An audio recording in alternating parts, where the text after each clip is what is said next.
അതെ, അത് നോക്ക്. ആ മുറ്റത്തുള്ള ആ മരം കണ്ടോ? അതിലെന്ത് മുഴുത്ത ചക്കയാണുള്ളത്. നമ്മുടെ മുറ്റത്ത് മരമുണ്ട്, പക്ഷെ അതില് ചക്ക ചെറുതാണ്. അത് ശരിയാ ചേച്ചി, ഇത് നല്ല മുഴുത്ത ചക്കയാണ്. ഇത് കഴിക്കാനും നല്ല രുചിയുണ്ടാവും. ഞാൻ പറയാണെങ്കിൽ ഇന്ന് രാത്രി തന്നെ നമുക്കിതൊന്നും എടുത്താലോ? അയ്യോ വേണ്ട വേണ്ട, അതിനെക്കുറിച്ച് ആലോചിക്കരുത്. ഈ ചക്കയുള്ള വീട്ടിലെ ചേച്ചി ഉണ്ടല്ലോ, ഒരു രക്ഷയില്ലാത്ത സാധനമാ.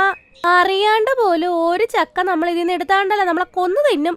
എന്റെ നാത്തൂനെ, എന്തോ അത്ര പേടി നിനക്ക്? അതൊന്നും ഉണ്ടാവില്ലെന്നേ.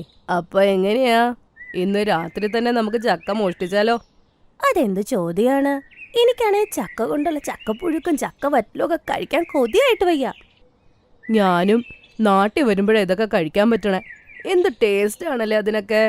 അപ്പൊ എന്തായാലും ഇന്ന് രാത്രി ബിന്ദു ആന്റിയുടെ ചക്ക നമ്മുടെ വീട്ടിൽ. ഒരു ദിവസം, ഇത് കൊള്ളാലോ, നല്ല മുഴുത്ത ചക്കയാണല്ലോ വിളഞ്ഞിരിക്കുന്നത്. അയ്യോ, ആരും കണ്ണു വിടാതിരുന്നാ മതിയായിരുന്നു. കണ്ണു വിടാതിരിക്കാൻ എന്തെങ്കിലും ചെയ്യാൻ ഞാനിതില്. നഗരത്തിൽ നിന്ന് വന്ന 2 ചേച്ചിമാര് ചക്ക എങ്ങനെ എടുക്കണമെന്ന് പ്ലാനിങ് ആയി. അത് പിന്നെ ചേച്ചി, ഞാൻ അറിഞ്ഞതേ, ബിന്ദു ആന്റി രാത്രി നേരത്തെ ഉറങ്ങുന്നു. രാത്രിയാവുമ്പോ ആന്റി ഉറങ്ങിക്കഴിയുമ്പോ നമ്മൾ ആഗ്രഹിച്ച പോലെ തന്നെ നമുക്ക് പോയി ചക്ക എടുക്കാട്ടോ. ശരി, നാളെ രാവിലെ അപ്പൊ നമ്മൾ ചക്കപ്പുഴുക്ക് കഴിക്കും. അന്നേ രാത്രി ബിന്ദു ആന്റി ഉറങ്ങിയപ്പോ 2 പേരും ആരും അറിയാതെ ആ മരത്തിന്റെ അടുത്തേക്ക് പോയി. എന്നിട്ട് 2 ചക്ക പറിച്ചെടുക്കും. രാവിലെ ആകുമ്പോ, നിധിച്ചേട്ടത്തി, ഞാനേ ചക്കപ്പുഴുക്കിനുള്ള എല്ലാ കാര്യങ്ങളും എടുത്തു വെക്കാം. ചക്ക ഫ്രൈ ചെയ്യാനുള്ള ചേച്ചി ചെയ്യ്. ചക്കപ്പുഴുക്കിന്റെ മണം ബിന്ദു ആന്റിയുടെ വീട് വരെ എത്തിയിരുന്നു. ആഹാ, നല്ല മണം. ആ, നല്ല ചക്കപ്പുഴുക്കിന്റെ മണം വരുന്നു. എനിക്ക് തോന്നുന്നു ആരോ ചക്കപ്പുഴുക്ക് ഉണ്ടാക്കുവാന്ന്. എന്റെ മരത്തിന്ന് ചക്ക എടുത്ത് പുഴുക്ക് വെച്ചാൽ ഇത് തന്നെയാ. നല്ലതാ. അയ്യോ, ഞാൻ എങ്ങനെ ഇത് വിട്ടുപോകുന്നത്? എന്റെ പിള്ളേരൊന്ന് പോയി നോക്കിയില്ല. ഇന്ന് എന്റെ പ്ലാവിന് വെള്ളം ഒഴിക്കാൻ വിട്ടുപോയല്ലോ. ഈ പൊരിഞ്ഞ വെയിലത്ത് അതുങ്ങൾക്ക് വെള്ളം കിട്ടാതെ ബുദ്ധിമുട്ടുമായിരിക്കും. ബിന്ദു ആന്റി പ്ലാവില് വെള്ളം ഒഴിക്കാൻ പോകും. അപ്പോഴാണ് പ്ലാവിലേക്ക് ശ്രദ്ധിക്കുന്നത്. ആരോ നടന്ന കാൽപ്പാട് അവിടെ കാണുന്നുണ്ടായിരുന്നു. എന്നിട്ട് ചക്ക എണ്ണാൻ തുടങ്ങി. അപ്പൊ പ്ലാവിലെ 2 ചക്ക കാണാനില്ല. അത് കണ്ട് ഒച്ചത്തിൽ പറയും, അയ്യോ, എനിക്ക് സഹിക്കാൻ വയ്യേ. എന്റെ ചക്ക ഇതെവിടെ പോയി? എന്റെ 2 പിള്ളേര് വലിയ ചക്കയായിരുന്നു. ആരാ അത് മോഷ്ടിച്ചോണ്ട് പോയത്? ബിന്ദു ആന്റി കരയുന്നത് കേട്ട് നാട്ടുകാരെല്ലാരും ഓടി വന്നു. എന്തു പറ്റി ചേച്ചി, എന്താ പ്രശ്നം? എന്തു പറയാനാ, എന്റെ 2 വലിയ ചക്ക ആരോ എടുത്തോണ്ട് പോയി. ഏത് ദുഷ്ടനാണോ ഈ പണി ചെയ്തത്? ചക്ക മോഷ്ടിച്ചോണ്ട് പോയ ഏത് ദ്രോഹിയാണേലും അനുഭവിക്കും. ദുഷ്ടനാ, കിടന്ന് നരകിക്കും. അതൊരിക്കലും അവർക്ക് കഴിക്കാൻ പറ്റൂല. പുഴുത്തു ചാവും. എന്തു പറ്റി ആന്റി? എന്തിനു രാവിലെ തന്നെ ഇങ്ങനെ കരയുന്നേ? ദൈവമല്ല ഇതൊക്കെ കണ്ടോണ്ടിരിക്കുകയല്ലേ. മിണ്ടാതിരിക്കുന്നീ, നിനക്കറിയില്ല അതിന്റെ വിഷമം. ഞാനിപ്പോ തന്നെ പോലീസ് സ്റ്റേഷനിൽ പോയി കംപ്ലൈന്റ് കൊടുക്കും. അനുഭവിക്കട്ടെ, ജയിലിൽ പോയി കിടക്കട്ടെ അവര്. ബിന്ദു ആന്റി പോലീസ് സ്റ്റേഷനിൽ കംപ്ലൈന്റ് കൊടുക്കാനായി പോകും. അപ്പോഴേക്കും ദാ നിതയും മാഹിയുടെയും വീടിന്റെ പുറത്ത് ചക്കത്തൊലി കാണും. അല്ല, ഇത് എന്താ ഇത്? ഇവരുടെ വീട്ടിലെ ചക്കത്തൊലിയുടെ നിറം കണ്ടിട്ട് എന്റെ പ്ലാവിലെ ചക്കയുടെ നിറം പോലെ ഉണ്ട്. ആ ചെരുപ്പിന്റെ പാട് ഇച്ചിരി വില കൂടിയ ചെരുപ്പിൻ്റെതാണ്. നമ്മുടെ ഗ്രാമത്തില് ഇതുപോലത്തെ ചെരുപ്പ് ഞാൻ കണ്ടിട്ടില്ലല്ലോ. അപ്പോ ഉറപ്പിക്കാം, ഈ സരളയുടെ 2 നഗരത്തിൽ നിന്ന് വന്ന മരുമക്കൾ തന്നെ ഈ പണി ഒപ്പിച്ചത്. എന്താ ചേച്ചി സ്റ്റേഷനിൽ വന്നേ? ഇന്ന് ആരാണ്, എന്താണ് നിങ്ങളിൽ നിന്ന് മോഷ്ടിച്ചേ? ഒന്നും പറയണ്ട, എന്റെ 2 മക്കളെ മോഷ്ടിച്ചു. ഞങ്ങൾക്കറിയാലോ നിങ്ങൾക്ക് വേറെ മക്കളൊന്നും ഇല്ലെന്ന്. അതെ, ഞാൻ എന്റെ പ്ലാവിലെ ചക്കയുടെ കാര്യാ പറയണേ. ഏതോ ഒരുത്തൻ 2 ചക്ക മോഷ്ടിച്ചു. എനിക്ക് ഉറപ്പാ സരളയുടെ നഗരത്തിൽ നിന്ന് വന്ന 2 മരുമക്കളാ. ചക്കയുടെ തൊലിയും അവരുടെ ചെരുപ്പിന്റെ പാട് ഞാൻ കണ്ട്. അല്ല പിന്നെ, ചക്കയുടെ തൊലി കണ്ടപ്പോ തന്നെ നിങ്ങൾക്ക് എങ്ങനെ മനസ്സിലായി? ആ ചക്കത്തൊലിയുടെ നിറവും എന്റെ പ്ലാവിലെ ചക്കയുടെ നിറവും ഒന്നാ. റിപ്പോർട്ട് എഴുതിയിട്ടുണ്ട്, നിങ്ങൾ വീട്ടിൽ പൊക്കോ. ബിന്ദു ആന്റി അവരുടെ വീട്ടിലേക്ക് പോകും. അതിനുശേഷം ആ 2 പേരെയും ബിന്ദു ആന്റി ശ്രദ്ധിക്കാൻ തുടങ്ങി. ഒരു ദിവസം ഗ്രാമത്തലവന്റെ വീട്ടിൽ അന്നദാനമായിരുന്നു. ഗ്രാമത്തിലെ എല്ലാവരും അവിടെ ഉണ്ടായിരുന്നു. ബിന്ദു ആന്റി 2-3 പാത്രവും കൊണ്ട് അവിടെ എത്തി. അതിനുശേഷം ഈ 2 പാത്രം നിറച്ചേക്കണേ, രാത്രിയും കൂടെ കഴിക്കാലോ. അപ്പോഴേക്കും അവിടെ നിധിയും മാഹിയും എത്തും. ഇവരെ കണ്ട് ബിന്ദു ആന്റി പറയും, ആ വന്നോ 2 കള്ളികള്. എനിക്ക് നന്നായി അറിയാം നിങ്ങളാ എന്റെ 2 പിള്ളേരെ വെട്ടി തിന്നേന്ന്. എന്ത്, പിള്ളേരെ വെട്ടി തിന്നോ? അത് തന്നെ, എന്റെ ആ 2 ചക്ക എന്റെ പിള്ളേരെ പോലെയായിരുന്നു. എന്റെ ജീവനായിരുന്നു അത്. ഞാനതിനെ ശ്രദ്ധിച്ച് വെള്ളമൊക്കെ കൊടുത്ത് വളർത്തിയതായിരുന്നു. പക്ഷെ നിങ്ങളെ 2 ദുഷ്ടകള് അതിനെ തിന്നു കളഞ്ഞു. ഇത് എന്താ ഈ പറയണ ആന്റി? ഞങ്ങൾ അങ്ങനെയൊന്നും ചെയ്തിട്ടില്ല. കള്ളം പറയണ്ട. നിങ്ങളുടെ ചെരുപ്പിന്റെ പാട് ഞാൻ അവിടെ കണ്ടതാ. തെളിവിന് വേണ്ടി ഞാനതിന്റെ ഫോട്ടോ എന്റെ മൊബൈലിൽ എടുത്ത് വെച്ചിട്ടുണ്ട്. ഇത് പറഞ്ഞ് പോക്കറ്റിൽ നിന്നും ആൻഡ്രോയിഡ് ഫോൺ പുറത്തെടുക്കും. ബിന്ദു ആന്റിയുടെ കയ്യിൽ ആൻഡ്രോയിഡ് ഫോണോ? ഇതൊക്കെ ഉപയോഗിക്കാൻ അറിയാമോ? നന്നായി അറിയാം കള്ളികളെ. എന്റെ ഇൻസ്റ്റഗ്രാമിലെ 50,000 ഫോളോവേഴ്സ് ഉണ്ട് എനിക്ക്. എന്ത്, 50,000 ഫോളോവേഴ്സോ? ആ ചക്കയുടെ തൊലിയുടെ ഫോട്ടോ നീ കാണ്. ഇത് നിങ്ങളുടെ വീടിന്റെ പുറത്തുനിന്ന് കിട്ടിയതാ. ഈ തൊലിയുടെ നിറവും എന്റെ ചക്കയുടെ തൊലിയുടെ നിറവും ഒന്നാ. എന്റെ കള്ളികളെ, നിങ്ങൾക്ക് ദാണോ ഇല്ല ഇങ്ങനെ മോഷ്ടിക്കാൻ? പിശാശുക്കളാ നിങ്ങൾ. എന്റെ പിള്ളേരെ നിങ്ങൾ വെട്ടിമുറിച്ച് തിന്നില്ലേ? ഗ്രാമത്തിലെ എല്ലാവരും അവരെ തന്നെ നോക്കുകയായിരുന്നു. 2 പേരും നാണം കെട്ട് തല കുനിഞ്ഞു നിൽക്കും. ബിന്ദു ആന്റിയോട് അവര് ക്ഷമാപണം നടത്തും. ഞങ്ങളോട് ക്ഷമിക്കണം ബിന്ദു ആന്റി. അന്നത്തെ ദിവസം ചക്ക കണ്ട് ഞങ്ങൾക്ക് 2 പേർക്കും കൺട്രോൾ ചെയ്യാൻ പറ്റിയില്ല. ഞങ്ങൾക്ക് 2 പേർക്കും ചക്ക ഭയങ്കര ഇഷ്ടാ. നഗരത്തിൽ കിട്ടുന്ന ചക്ക വലിയ രുചിയില്ലാത്തതാണെന്ന് അറിയാലോ. പിള്ളേർക്ക് അവധി വന്നപ്പോൾ ഞങ്ങൾ 2 പേരും ഇങ്ങോട്ട് വന്നതാ.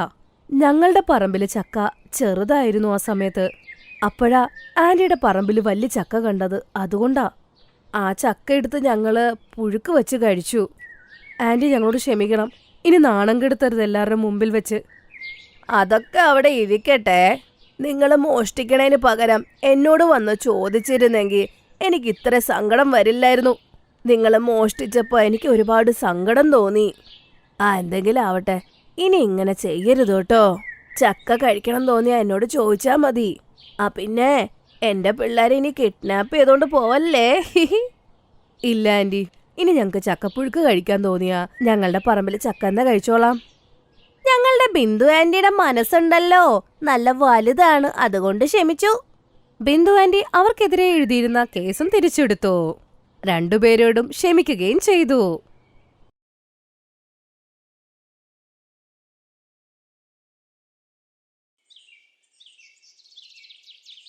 മമത വിവാഹം കഴിച്ചു പോയ ഗ്രാമത്തിൽ അതിന്റെ നടുവിൽ വളരെ വൃത്തിഹീനമായ ഒരു കുളമുണ്ടായിരുന്നു. വിവാഹം കഴിഞ്ഞ് അവൾ തന്റെ ഭർത്താവിന്റെ വീട്ടിലെത്തിയപ്പോൾ വീടിന് പുറത്തു വെച്ച് തന്നെ അവൾക്ക് ഛർദ്ദിക്കാൻ തോന്നി തുടങ്ങി. അരേ, ഇതെന്ത് പറ്റി മരുമോളെ? സുഖമില്ലേ? അമ്മായിയമ്മേ, ഇവിടെ ഒരുപാട് ദുർഗന്ധം വരുന്നു. രാഗേഷിന്റെ അമ്മ അവരുടെ ഗൃഹപ്രവേശനം നടത്തി വീട്ടിലേക്ക് കൊണ്ടുവന്നു.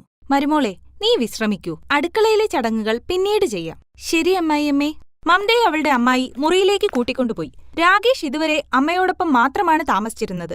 മമത വന്നതോടുകൂടി വീട്ടിൽ 3 പേരായി. മമത ഗ്രാമത്തിലെ ഒരു സാധാരണ കൃഷിക്കാരന്റെ മകളായിരുന്നു. രാഗേഷ് കഠിനാധ്വാനം ചെയ്താണ് കുടുംബം നോക്കിയിരുന്നത്. പതിയെ പതിയെ രാത്രിയായി. മരുമോളെ, രാത്രിയായി. ഇന്ന് നിന്റെ ആദ്യത്തെ അടുക്കള ചടങ്ങാണ്. നിനക്ക് ഇഷ്ടമുള്ളത് എന്ത് വേണമെങ്കിലും ഉണ്ടാക്കാം. ഞാൻ ഒരിക്കലും കരുതിയിരുന്നില്ല താങ്കളെപ്പോലെ ഇത്രയും നല്ല അമ്മായിയമ്മ ലോകത്തിലുണ്ടാകുമെന്ന്. എന്റെ അമ്മ ഒരു അമ്മയായതുകൊണ്ട് മാത്രമാണ് നല്ലവൾ. എന്നു മുതൽ അമ്മായിയാകാൻ തുടങ്ങുന്നത് അന്നു മുതൽ മോശക്കാരിയായി മാറും. എനിക്ക് അമ്മായിയമ്മ ആകണ്ട, അമ്മയായി ഇരുന്നാൽ മതി. മമത അടുക്കളയിലേക്ക് പോയപ്പോൾ ജനലിലൂടെ ആ മലിനമായ കുളം കണ്ടു. ഛേ, ഈ ഗ്രാമവാസികൾ സ്വന്തം കുളം എത്ര വൃത്തികേടായാണ് സൂക്ഷിക്കുന്നത്. ഞാൻ ഈ ജനൽ അടയ്ക്കാം, അല്ലെങ്കിൽ ഈ ദുർഗന്ധത്തിൽ എനിക്ക് പാചകം ചെയ്യാൻ കഴിയില്ല. മമത ജനൽ അടച്ചതിനു ശേഷം ആഹാരമുണ്ടാക്കി. എല്ലാവരും ഒരുമിച്ചിരുന്ന് ആഹാരം കഴിക്കാൻ തുടങ്ങി. ആഹാരം നീ വളരെ സ്വാദിഷ്ടമായാണ് ഉണ്ടാക്കിയത്. അപ്പോഴേക്കും പുറത്തുനിന്ന് കുറച്ചുപേരുടെ ശബ്ദം കേട്ടു. നീയാണ് 1-ാം നമ്പർ മണ്ടൻ. കുളം മലിനമാക്കിയത് നീയാണ്. നിന്റെ ആളായിരിക്കും മണ്ടൻ. അയാൾ മദ്യപിച്ച് വീട്ടിൽ വന്ന് കുളത്തിൽ ഛർദ്ദിക്കും. നിന്റെ ആളാണ് ഈ കുളം മുഴുവൻ വൃത്തിയേടാക്കിയെന്നാണ് എനിക്ക് തോന്നുന്നത്. അമ്മായിയമ്മേ, ഗ്രാമവാസികൾ അടികൂടുകയാണെന്ന് തോന്നുന്നു. മമത, ഇത് ഇവരുടെ സ്ഥിരം പരിപാടിയാണ്. ആഹാരം ഇടയ്ക്ക് വെച്ച് ഇട്ടിട്ട് പോകാൻ പാടില്ല. ആദ്യം ആഹാരം കഴിക്കാം. അവരുടെ പോരാട്ടം 2 മണിക്കൂർ നീണ്ടു നിൽക്കും. അവർ 3 പേരും ആഹാരം കഴിച്ചതിന് ശേഷം പുറത്തേക്കിറങ്ങി. എല്ലാ ഗ്രാമവാസികളും രാത്രിയിൽ കുളത്തിനടുത്ത് നിന്ന് അടികൂടുകയായിരുന്നു. എന്തിനാ ഈ രാത്രിയിൽ നിങ്ങൾ ഇങ്ങനെ അടികൂടുന്നത്? അപ്പോൾ അതിലൊരാൾ കല്ലെടുത്ത് കുളത്തിലേക്ക് ശക്തമായി എറിഞ്ഞു. അതിനാൽ കുളത്തിലെ ചെളി മുഴുവൻ രാകേഷിന്റെ അമ്മയുടെ മുഖത്തേക്ക് വീണു. എന്ത് ധിക്കാരം ഇത്! ചെളി എന്റെ അമ്മയുടെ മുഖത്താ തെറിച്ചത്. നീ എന്തിനാ ഈ രാത്രി അടി കൂടുന്നത് രാകേഷ്? നീ നാളെ രാവിലെ വന്ന് അടി കുടിക്കോ? രാത്രി ആവുമ്പോഴേക്കും ഗ്രാമവാസികളെല്ലാം ദിവസം മുഴുവനുള്ള ചപ്പുചവറുകൾ കുളത്തിലേക്ക് എറിയുന്നു. അടി കൂടിയിട്ട് എന്താണ് കാര്യം? നമ്മൾ എല്ലാവരും ചേർന്ന ഈ കുളം വൃത്തികേടാക്കിയത്. അപ്പോൾ നാളെ നമുക്ക് എല്ലാവർക്കും ചേർന്ന് ഈ കുളം വൃത്തിയാക്കാം. നിന്നെ പോലെ നമ്മൾ വീട്ടിൽ ഫ്രീ ആയിട്ട് ഇരിക്കുന്നവരല്ല. നമുക്ക് എല്ലാവർക്കും ജോലിയുള്ളവരാ. നിനക്ക് ജോലി കിട്ടുമ്പോഴൊക്കെ നീ അത് ചെയ്യും. അല്ലെങ്കിൽ മാസങ്ങളോളം നീ വെറുതെ വീട്ടിലിരിക്കും. നിങ്ങളുടെ സംസാരം കുറച്ച് അതിരുവിട്ടു പോകുന്നു. രാകേഷ് ജി, ഇവരോട് തർക്കിച്ചിട്ട് ഒരു കാര്യവുമില്ല. വരൂ, അകത്തേക്ക് പോകാം. മമത എല്ലാവരെയും കൂട്ടി വീട്ടിലേക്ക് പോയി. അമ്മായിയമ്മ മുഖം കഴുകിയതിനു ശേഷം 3 പേരും കിടന്നുറങ്ങി. അടുത്ത ദിവസം രാകേഷ് ചായയും പ്രഭാത ഭക്ഷണവും കഴിച്ച് ജോലിക്ക് പോയി. വൈകുന്നേരം അവരുടെ വീട്ടിൽ കുറച്ച് സ്ത്രീകൾ വന്നു. ഇവിടെ പച്ചക്കറി എന്തേലും ഇരിപ്പുണ്ടോ? മരുമോളെ, പച്ചക്കറികൾ ബാക്കിയുണ്ടോ എന്ന് നോക്കൂ. കുറച്ച് ഉരുളക്കിഴങ്ങ് മാത്രമേ ഉള്ളൂ, അത് കൊണ്ടുവരാം.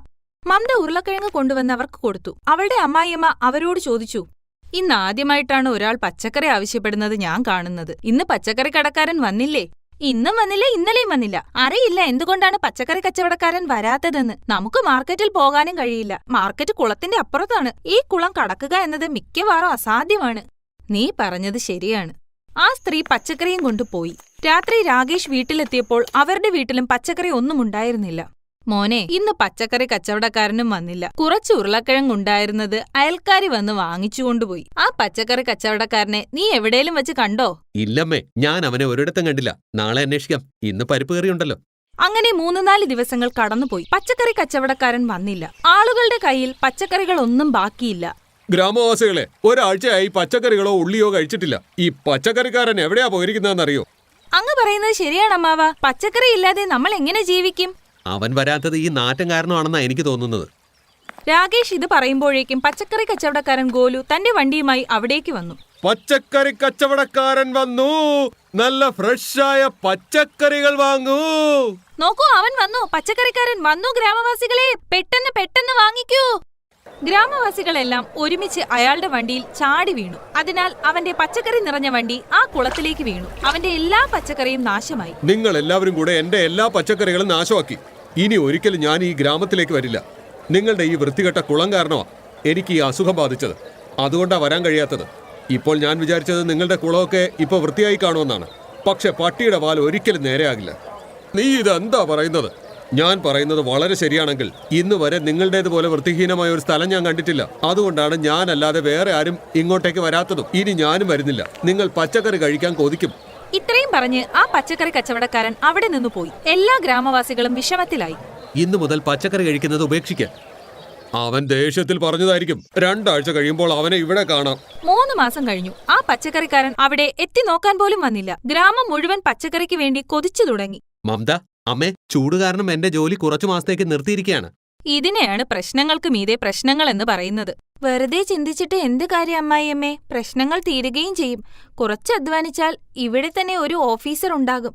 മമത, എനിക്കൊന്നും മനസ്സിലായില്ല. നീ എന്താണ് പറയാൻ ആഗ്രഹിക്കുന്നത്? ഞാൻ ചിലത് ആലോചിച്ചു വച്ചിട്ടുണ്ട്. അതിനു മുമ്പ് എനിക്ക് എന്റെ അച്ഛനോട് സംസാരിക്കേണ്ടി വരും. നാളെ നമുക്കൊന്ന് എന്റെ വീട്ടിലേക്ക് പോകണം. എന്നാൽ മരുമോളെ, നീ എന്താണ് ചിന്തിക്കുന്നത് എന്നെങ്കിലും പറയൂ.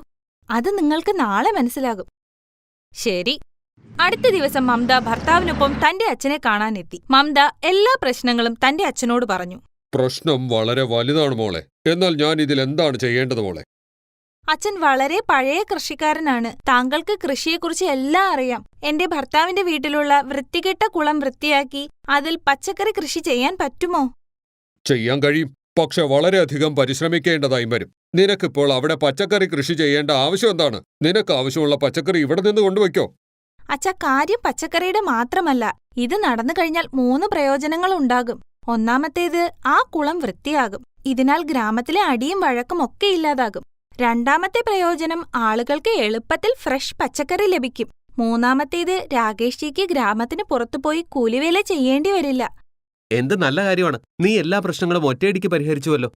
ആ കുളം നല്ലതുപോലെ വൃത്തിയാക്കേണ്ടി വരും. എന്നിട്ട് അതിൽ ഒരുപാട് കെമിക്കൽസ് വിടേണ്ടി വരും. വളവ് വിടേണ്ടി വരും. 8-10 തവണ നല്ലതുപോലെ കിളക്കേണ്ടിയും വരും. അപ്പോഴേ ആ ഭൂമിയിൽ പച്ചക്കറിയുടെ കൃഷി ചെയ്യുവാൻ സാധിക്കും. അതുകൊണ്ട് ഞാനും വരേണ്ടി വരും. ഗ്രാമത്തിലെ കുറച്ച് പയ്യന്മാരെ കൂടി കൊണ്ടുപോകേണ്ടിയും വരും. ശരി അച്ഛാ, നാളെ അച്ഛൻ എല്ലാ സാധനങ്ങളും പയ്യന്മാരുമായി വീട്ടിലേക്ക് വരൂ. അടുത്ത ദിവസം മമത രാകേഷിനും അച്ഛനും പയ്യന്മാരോടുമൊപ്പം കുളം വൃത്തിയാക്കാൻ തുടങ്ങി. ഗ്രാമവാസികൾ നോക്കുന്നുണ്ടായിരുന്നു. പക്ഷേ മമത ഒന്നും തന്നെ പറഞ്ഞില്ല. കുളം വൃത്തിയാക്കാൻ ഒരാഴ്ച എടുത്തു. അതിനുശേഷം അതിലെ എല്ലാ മലിനജലവും മാറ്റി ഒരുപാട് മണ്ണ് കൊണ്ടിട്ടു. മമത, ഇപ്പോൾ നിനക്ക് ഇതിൽ പച്ചക്കറി കൃഷി നടത്തുവാൻ കഴിയും. ഞാൻ നിനക്ക് എല്ലാ വിത്തുകളും തരാം.